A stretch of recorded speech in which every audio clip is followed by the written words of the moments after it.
आज हम पढ़ने जा रहे हैं डैनियल गोलमैन द्वारा लिखी इमोशनल इंटेलिजेंस बुक को।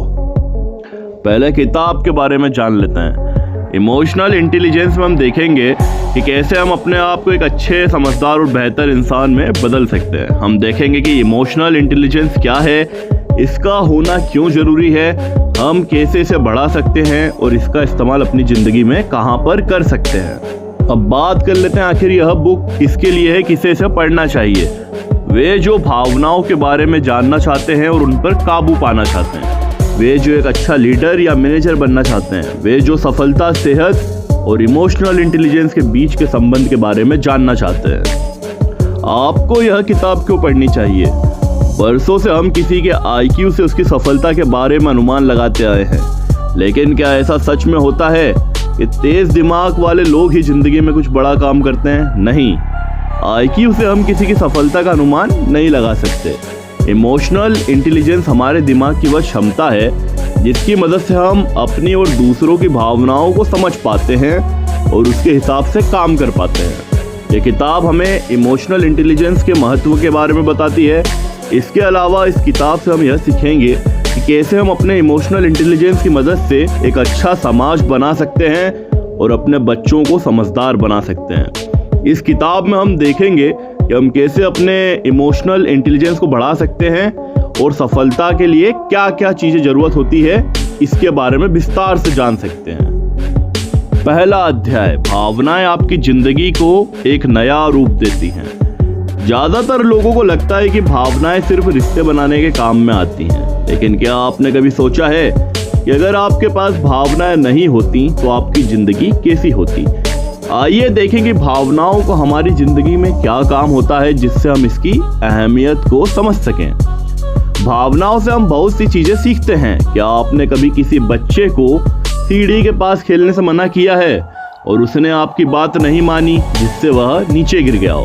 अगर हाँ, तो आपने ये देखा होगा कि वो बच्चा गिरने के बाद सीढ़ी के पास कभी खेलने नहीं जाता।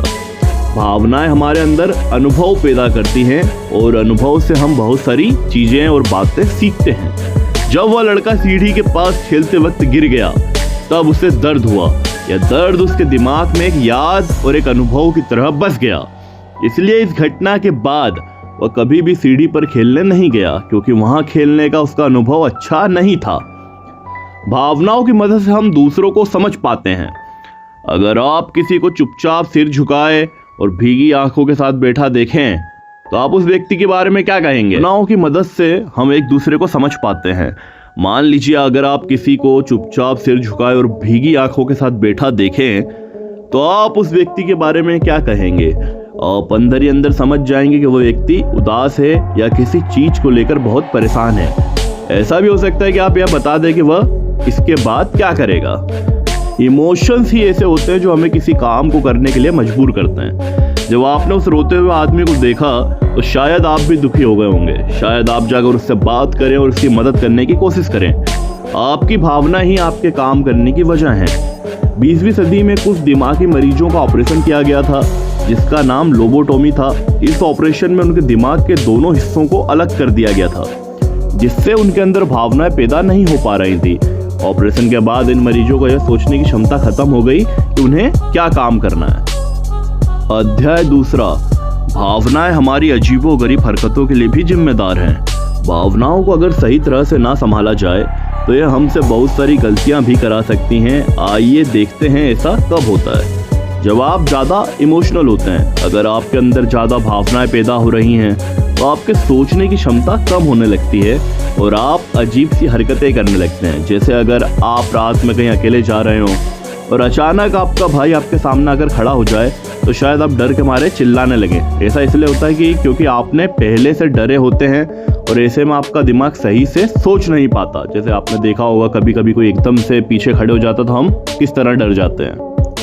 या फिर जब आप जल्दीबाजी में कोई काम करते हैं, कभी कभी आपका दिमाग आपके अंदर कुछ ऐसी भावनाएं पैदा कर सकता है जिससे आप कोई फैसला बिना सोचे समझे ले लेते हैं। दिमाग के एक हिस्से का नाम निकोआर्टिक्स है जो सोचने में हमारी मदद करता है। अगर आपके दिमाग में कुछ ऐसे संदेश जाएं जिससे आपका दिमाग खतरे को भांप ले तो आपका इमोशनल ब्रेन निकोटॉक्स की सलाह लिए बगैर कोई हरकत कर देगा। शायद इसलिए आप अंधेरे में रखी गई कुर्सी को भूत समझकर भाग जाते हैं। या फिर इसका एक और कारण हो सकता है कि जब आप पुरानी भावनाओं का असर दिमाग में हमेशा के लिए रह जाए। क्या आपको वो बच्चा याद है जो सीढ़ी पर खेलते वक्त गिर गया था? गिरने पर शायद उस बच्चे के दिमाग में गिरने का डर हमेशा के लिए बैठ जाए और वह सीढ़ियों से उतरते वक्त भी डरे। इस तरह कभी कभी हमारी भावनाएं हम पर हावी हो जाती हैं और हम अनजाने में ही कुछ गलतियां कर बैठते हैं। अध्याय 3, इमोशनल इंटेलिजेंस की मदद से हम अपनी भावनाओं पर काबू भी पा सकते हैं। अब आप जान गए हैं कि भावनाओं को काबू करना क्यों जरूरी है। आइए देखें कि इमोशनल इंटेलिजेंस क्या है और भावनाओं को काबू करने के लिए यह आपकी कैसे मदद कर सकता है।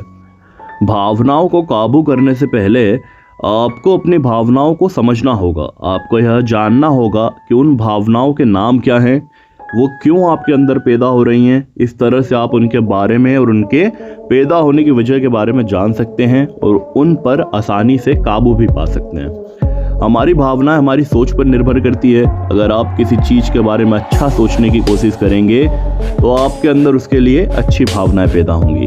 लेकिन अगर आप उस चीज़ के हिस्से को अगर एक गलत तरीके से देखना शुरू कर देंगे तो उसके बारे में सोचकर आपको गुस्सा आएगा। इसलिए आप अपनी भावनाओं को जिस तरह से काबू करना चाहते हैं, सबसे पहले आप उसी तरह से सोचिए। जब आप अपनी भावनाओं को काबू करते हैं तब इमोशनल इंटेलिजेंस इसमें आपकी मदद करता है। यह आपको अपनी भावनाओं को सही दिशा में ले जाने का काम करता है। मान लीजिए आप सुबह उठते हैं और आपका काम पर जाने का मन नहीं करता। आपके मन में आता है कि आज आप काम पर न जाकर कहीं घूमने चले जाएं। ऐसे में इमोशनल इंटेलिजेंस आपकी मदद कर सकता है। अगर आप अपने काम की अच्छी चीज़ों पर नज़र डालें तो आपको काम करने का मन करेगा। इस तरह से आप अपने घूमने की इच्छा को कम कर सकते हैं। यह देखा गया कि जो बच्चे अपने काम को मैनेज करना जानते हैं वे कम IQ होने के बाद भी स्कूल में और अपनी ज़िंदगी में अच्छा कर पाते हैं। अध्याय 4, इमोशनल इंटेलिजेंस समाज के लोगों से घुलने मिलने में भी हमारी मदद करता है। समाज और लोगों का हमारी ज़िंदगी में एक बहुत अहम हिस्सा होता है। इमोशनल इंटेलिजेंस की मदद से हम लोगों को समझ पाते हैं और इस तरह से उन्हें आसानी से काबू कर पाते हैं। इससे हम अपनी और दूसरों की भावनाओं में तालमेल बैठाकर उनसे अच्छे संबंध बना पाते हैं। इमोशनल इंटेलिजेंस की मदद से हम लोगों के चेहरे के भाव और उनकी हरकतों को देखकर उनके मूड के बारे में बहुत सी बातें बता सकते हैं।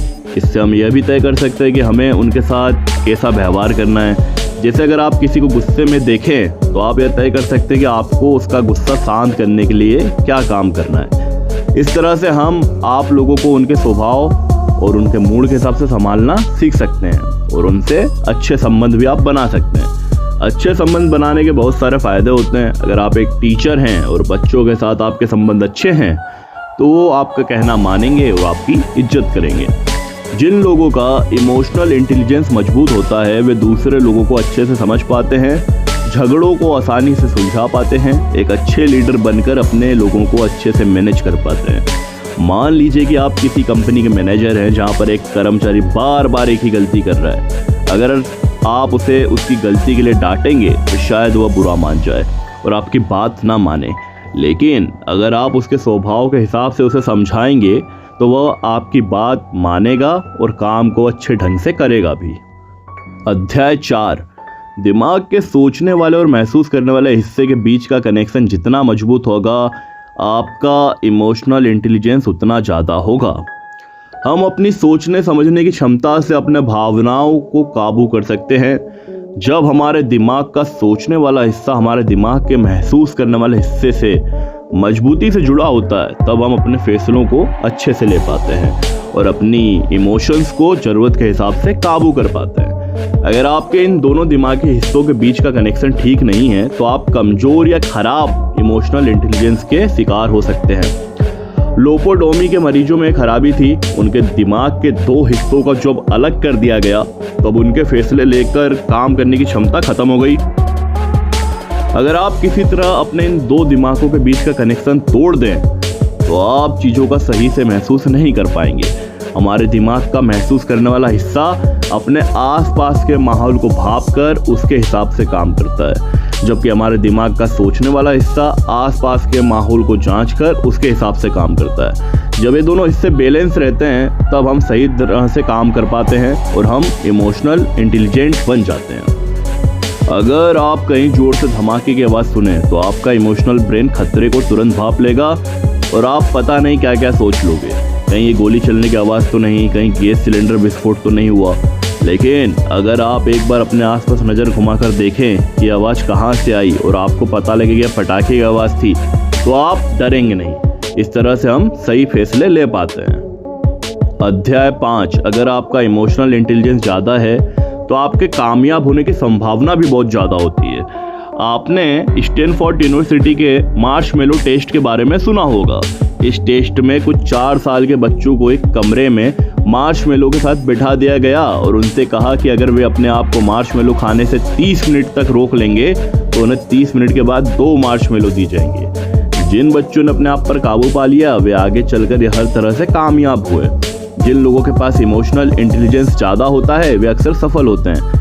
इससे वे एक अच्छे मैनेजर बन सकते हैं और लोगों को अच्छे से काबू कर पाते हैं। लेकिन जो लोग खुद पर काबू नहीं कर पाते वे सफल नहीं हो पाते हैं। सफलता के लिए अनुशासन जरूरी है और अनुशासन को बनाए रखने के लिए खुद पर काबू पाना जरूरी है।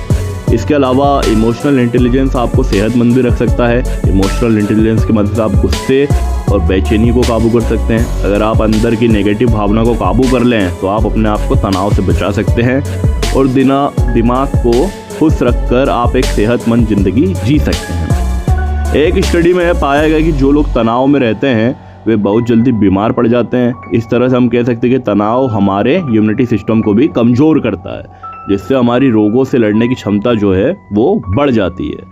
इसके अलावा तनाव की वजह से हाई ब्लड प्रेशर का खतरा होता है जो हार्ट अटैक के खतरों को बढ़ा देता है। अगर आप गुस्से, तनाव और बेचैनी जैसी भावनाओं पर काबू पाना सीख लें तो आप एक सेहतमंद जिंदगी जी सकते हैं। अध्याय 6, किसी देश का भविष्य वहां के बच्चों के इमोशनल इंटेलिजेंस पर निर्भर करता है। अब तक हमने देखा कि किस तरह से अच्छे इमोशनल इंटेलिजेंस से हम एक बेहतर और कामयाब इंसान बन पाते हैं। इमोशनल इंटेलिजेंस की मदद से हम दूसरों की भावनाओं को अच्छे से समझ पाते हैं और उसी के हिसाब से काम कर पाते हैं। इसका मतलब अगर आपका इमोशनल इंटेलिजेंस ज़्यादा है तो आप डकैती, मर्डर या रेप जैसे अपराध नहीं करेंगे।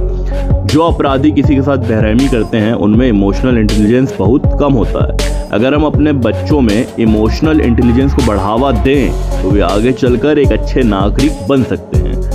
कम इमोशनल इंटेलिजेंस से अपराध के अलावा शराब और ड्रग्स की लत भी बढ़ती है। जो लोग नशा करते हैं वे भी अपनी भावनाओं को अच्छे से काबू नहीं कर पाते, जिसकी वजह से वे तनाव या अपनी बेचैनी से छुटकारा पाने के लिए इन चीज़ों का इस्तेमाल करते हैं। अगर एक बच्चा ज़्यादा इमोशनली इंटेलिजेंट लोगों के बीच पल बढ़ रहा है तो उसमें भी ज़्यादा इमोशनल इंटेलिजेंस होते हैं। इसलिए ज़रूरी है कि पेरेंट्स अपने अंदर के इमोशनल्स को बढ़ाएं जिससे उनका बच्चा आगे चलकर एक अच्छे नागरिक में बदल सके। जिन बच्चों के अंदर इमोशंस ज़्यादा होते हैं वे दूसरों को चिढ़ाते नहीं हैं। वे अपने टीचर के और अपने आसपास के लोगों की भावनाओं को समझ पाते हैं, जिसकी वजह से लोग उन्हें पसंद करते हैं। अगर सभी बच्चों में ज़्यादा इमोशंस हों तो वे आपस में प्यार से रहकर अपने झगड़े खुद ही सुलझा सकते हैं या झगड़ा होने से पहले ही उसे रोक सकते हैं। अपने देश के बेहतर भविष्य के लिए हमें अपने बच्चों को इमोशनल इंटेलिजेंट बनाना बहुत ज़रूरी है। अध्याय 7, इमोशनल इंटेलिजेंस को बढ़ाने के बहुत सारे रास्ते हैं। अध्याय 7, इमोशनल इंटेलिजेंस को बढ़ाने के बहुत सारे रास्ते होते हैं। अगर आप यह सोच रहे हैं कि आप अपने इमोशंस को बढ़ा सकते हैं तो इसका जवाब है हाँ। बहुत सारी ऐसी एक्सरसाइज होती हैं जिनकी मदद से आप अपने इमोशंस को बढ़ा सकते हैं। आइए उनमें से कुछ पर नज़र डालते हैं। आप सबसे पहले अपने अंदर के भावनाओं को सवाल करके उन्हें पहचानिए। जैसे अगर आपके किसी दोस्त ने आपको अनदेखा कर दिया जिसकी वजह से आप परेशान हैं, तो आप अपने आप से सवाल कीजिए कि आप आखिर परेशान क्यों हैं। इसका आपको जवाब मिलेगा कि आपके दोस्त ने आपको अनदेखा किया जिसकी वजह से आप परेशान हैं। अब जब आपने अपनी भावना और उसकी वजह को पहचान लिया है तो आप उसे किसी और दिशा में ले जाइए। आप खुद से पूछिए कि उसने आपको अनदेखा क्यों किया। इसका जवाब आपको मिल सकता है शायद वह किसी गहरी सोच में रहा होगा जिसकी वजह से उसने मुझे नहीं देखा। इस तरह से आप अपने तनाव पर काबू पा सकते हैं। अगर आप किसी को सांत्वना देना चाहते हैं तो उनकी नकल कीजिए। इससे आप उसकी भावनाओं को महसूस कर पाएंगे और उसे समझकर आप अपने अंदर से उसे राहत पहुंचाने के लिए कुछ शब्द निकाल पाएंगे। अगर आप खुद को हमेशा प्रेरित रखना चाहते हैं तो आप अपने सोचने का तरीका बदलिए।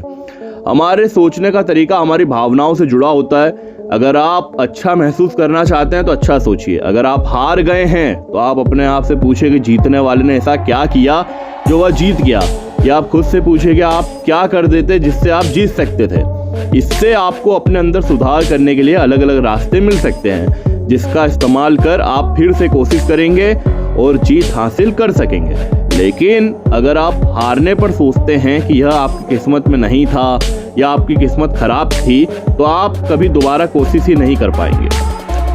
अध्याय 8, इमोशनल इंटेलिजेंस से आप अपनी ज़िंदगी में काफ़ी अच्छे बदलाव कर सकते हैं। अब आप यह सवाल पूछ रहे होंगे कि इमोशंस का इस्तेमाल आप अपनी ज़िंदगी में कहाँ कर सकते हैं। इसका सबसे अच्छा जवाब है रिश्तों को बनाए रखने के लिए। अगर आप इमोशनली अच्छे हैं, स्ट्रांग हैं, तो आप अपने परिवार वालों की समस्याएं सुनेंगे और कुछ ऐसा काम करेंगे जिससे उन्हें राहत मिल सके। अक्सर यह माना जाता है कि लड़कियां भावनाओं से भरी होती हैं, लड़कों के अंदर भावनाएं कम होती हैं या वे अपनी भावनाओं को जाहिर नहीं कर पाते। ऐसे में अगर लड़कियां कोई परेशानी लेकर आएं तो लड़के उसका समाधान बताने लगते हैं, जबकि यह सही नहीं है। समस्या का समाधान हर कोई ढूंढ सकता है। वह आपको अपनी समस्या इसलिए बता रही है ताकि आप उसकी इमोशन को समझ सकें और उसे सांत्वना दे सकें, जिससे वे अच्छा महसूस कर सके। इस तरह से आप अपने पार्टनर को अच्छे से समझ सकते हैं। इसके अलावा जब आपका किसी से झगड़ा हो रहा हो तो बेहतर है कि आप शांत हो जाएं, जिससे झगड़ा सुलझ जाएगा। कभी कभी शांति से जिंदगी जीना अपने आप को सही साबित करने से ज़्यादा अच्छा होता है। झगड़ा करने के बाद आप तनाव में जा सकते हैं, इसलिए बेहतर है कि उसे पहले ही सुलझा लिया जाए। अगर आपको किसी की गलती के लिए उसकी बुराई कर रहे हैं तो रुकिए। आप गलती की बुराई पर ध्यान दीजिए, ना कि उस व्यक्ति की बुराई पर। आप उसे बताइए कि उसने क्या गलत किया और उसे सजेशन दीजिए ताकि वह गलती को सुधारने के लिए काम कर सके। इस तरह से व्यक्ति अपने आप को गिरा हुआ महसूस नहीं करेगा और ना ही वह आपके लिए अपने अंदर गलत भावनाएं पैदा करेगा। अब इस बुक का सारांश देखते हैं। अपनी और दूसरों की भावनाओं को अच्छे से समझकर इसके हिसाब से सही फैसले ले पाना ही इमोशनल इंटेलिजेंस है। इसकी मदद से हम बढ़ते अपराधों को रोक सकते हैं, एक अच्छा समाज बना सकते हैं, सक्सेस पा सकते हैं और खुद को एक खुश इंसान में बदल सकते हैं। हम खुद से सवाल करके इसे बढ़ा सकते हैं और इससे अपने रिश्तों को मजबूत बना सकते हैं। आपके बच्चों को अपनी भावनाओं की सही समझ नहीं होगी, इसलिए आप उनसे बात करके उनकी भावनाओं को नाम दीजिए और उस भावनाओं को इस्तेमाल करना सिखाइए, उनकी तारीफ कीजिए। अगर आपका बच्चा कोई अच्छा काम करके आता है या फिर अच्छे नंबर लेकर आता है, आप उसकी मेहनत और सक्सेस के लिए उसकी तारीफ कीजिए। ऐसा करने से उसका हौसला बढ़ेगा और अगर आप उसकी मेहनत की तारीफ करोगे तो भविष्य में और ज़्यादा मेहनत के लिए वो प्रेरित होगा। दूसरों की गलतियों की बुराई कीजिए, ना कि उस व्यक्ति की। आप दूसरों की गलतियों में खराबी निकालिए, ना कि उस व्यक्ति में। आप उन्हें बताइए कि वे किस तरह से अपनी गलतियों को सुधार सकते हैं। ऐसा करने पर आप उनके आत्मसम्मान पर ठेस नहीं पहुंचाएंगे, जिससे वे आपकी इज्जत करेंगे। कभी भी अगर आपका झगड़ा होता है तो उस जगह पे शांत रहना सीखिए। शांति से जिंदगी जीना खुद को साबित करने से ज़्यादा जरूरी है, इसलिए आप झगड़े के वक्त शांत हो जाइए। इससे झगड़ा तुरंत ही खत्म हो जाएगा।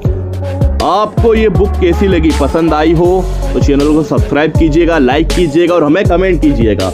और कमेंट में बताइएगा कि अगली बुक मुझे कौन सी पढ़नी चाहिए। Thank you.